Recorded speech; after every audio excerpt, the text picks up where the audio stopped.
UGC is just our wedge, and now like we're starting to eat up kind of like other facets of said supply chain. Yeah. I'll add to that and say like the way I think of UGC is that like the centerfold of like any short form creative testing. So it's like the cheapest way to get any sort of, iterative testing. So like I can, like every brand needs to win in short form in some capacity in today's era. Right. So like if I can get it like, 60 videos from one creator at like, $10, $20 a post or whatever the comp is before bonuses, like I'm like, you're not going to get any sort of testing that cheap anywhere else. Right. Yeah. So what I can do is I can take those 60 videos, find the videos that perform the best.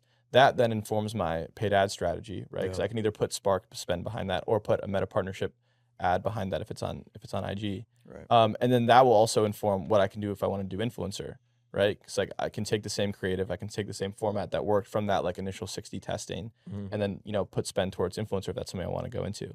So like I think like UGC will always be like, even if like it gets more competitive, which it obviously will be, and it already has been as we've seen for the past like year.